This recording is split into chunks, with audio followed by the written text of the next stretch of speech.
Jordi Amat kemungkinan tidak akan bermain menjadi center back lagi ketika Garuda menghadapi Bahrain. Peran baru akan diberikan Sintayong kepadanya, dan posisi ini memang lebih cocok baginya. Berikut analisa kami.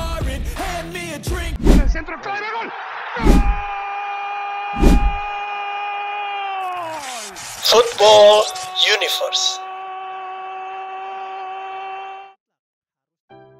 Tinggal beberapa hari lagi Indonesia akan menghadapi Bahrain dalam lanjutan kualifikasi Piala Dunia 2026 ronde ketiga. Kemenangan adalah mutlak, harus didapatkan skuad Garuda jika ingin tetap mempertahankan asa untuk lolos kualifikasi Piala Dunia ini. Karena itu selama beberapa waktu terakhir, Sintayong telah bekerja keras untuk menyempurnakan skuadnya. Kerja keras Coach Sintayong ini juga dibantu maksimal oleh Pak Erik dan PSSI. Hal terbaru yang berhasil lagi dilakukan PSSI adalah mendatangkan dua bintang keturunan baru, yaitu Mads Hilgers dan Eliano Reinders, yang telah resmi diangkat sumpah sebagai warga negara Indonesia. Hal ini tentu saja semakin melengkapi skuad Sintayong yang akan dibawa ke Bahrain nanti. Meskipun akan ada beberapa nama yang dicoret dari skuad inti, tetapi ini semua dilakukan dengan pertimbangan yang sangat matang dan agar timnas mampu berbicara banyak di pentas dunia. Dengan masuknya Mads Hilgers dan Eliano Reinders, kekuatan Garuda di tiap lini semakin lengkap, dan hal ini memudahkan Coach Sintayong untuk menyusun taktik dan strateginya. Untuk posisi penjaga gawang, Coach Sintayong sepertinya akan memanggil Martin Paes, Hernando Ari, dan Adi Satrio. Sementara itu, kiper Borneo FC yaitu Nadeo Agrawinata mungkin tidak dapat dipanggil Sintayong karena tempatnya digunakan untuk penambah pemain di posisi lain. Untuk starting 11, jelas Sintayong tetap akan menurunkan Martin Paes sebagai kiper utama karena penampilan Paes benar-benar konsisten. Di posisi center back, Sintayong memiliki 5 pemain yang kemungkinan besar akan dipanggil, yaitu Jait Ses, Justin Hapner, Rizky Ridho, Jordi Amat, dan Mads Hilgers. Nama Muhammad Ferrari mungkin tersingkirkan kali ini. Untuk starting 11 sendiri, Sintayong sepertinya masih tetap memasang trio tangguhnya, yaitu Rizky Ridho, Jait Ses, dan Justin Hapner. Tetapi bisa juga Sintayong bereksperimen dengan menggantikan Ridho dengan Mads Hilgers. Untuk Jordi Amat sepertinya kali ini tidak akan dimainkan sebagai center back, tetapi akan dimainkan di posisi baru. Seperti diketahui dalam beberapa kesempatan yang diberikan kepada Jordi Amat sebagai seorang center back, ada beberapa blunder yang dilakukan. Hal ini tentu saja menjadi bahan evaluasi Coach Sintayong dan tim pelatih. Tetapi selain membuat blunder, ada satu kelebihan Jordi Amat di lapangan, yaitu leadership dan build up serangan yang sangat rapi. Jordi mampu mengalirkan bola dengan sangat efektif ke lini depan Garuda, yang membuat pergerakan pemain-pemain depan sangat fluid.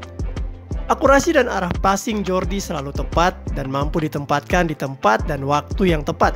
Sehingga kemungkinan besar Jordi kali ini akan dimainkan sebagai seorang gelandang.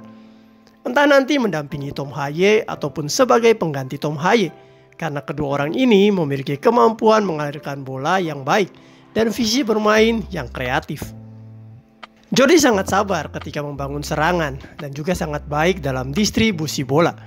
Gelandang bertahan adalah posisi yang sangat baik baginya dan kemungkinan Sintayong akan mencobanya di posisi ini. Untuk posisi fullback, seperti diketahui Indonesia memiliki banyak pemain di posisi ini. Di sebelah kanan ada Asnawi, Sandy Walsh, Sayuri Brothers, dan ada juga Eliano Reinders. Sementara itu di posisi fullback kiri ada Pratama Arhan, Nathan Cho, Calvin Verdong, dan Shane Patinama. Pilihan Sintayong sepertinya tetap jatuh pada fullback kiri yaitu Calvin Verdong dan fullback kanan pada Sandy Walsh. Hal ini mengacu pada performa dua pemain tersebut yang stabil dan kokoh saat menghadapi Arab Saudi dan Australia.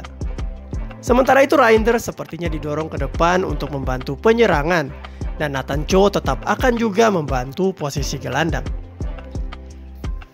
Di tengah, Sintayong tentu saja masih memiliki nama-nama seperti Tom Haye, Ivar Jenner, Ricky Kambuaya, Marcelino, dan juga Egy Maulana.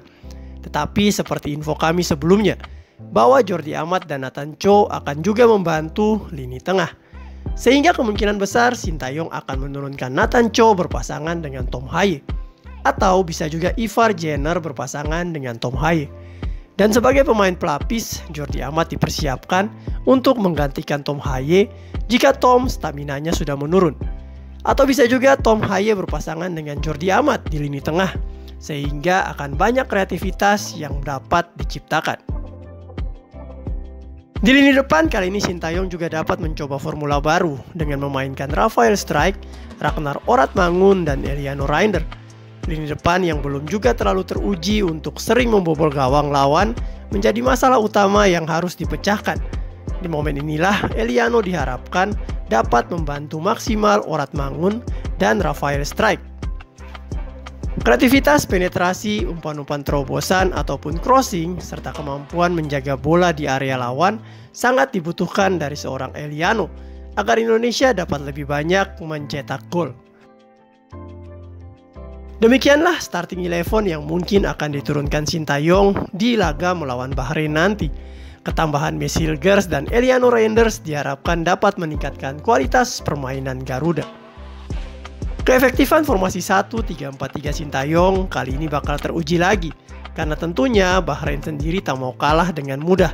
Sebagai tuan rumah, mereka akan memberikan perlawanan yang tak mudah untuk pasukan Garuda. Selama 90 menit, Bahrain akan menggunakan segala cara untuk bisa melemahkan permainan Garuda.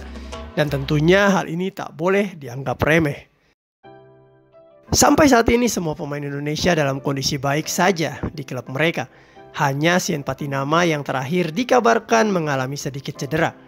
Hal ini tentunya menjadi kabar yang baik karena Sintayong dapat membawa semua skuad terbaiknya saat melawan Bahrain.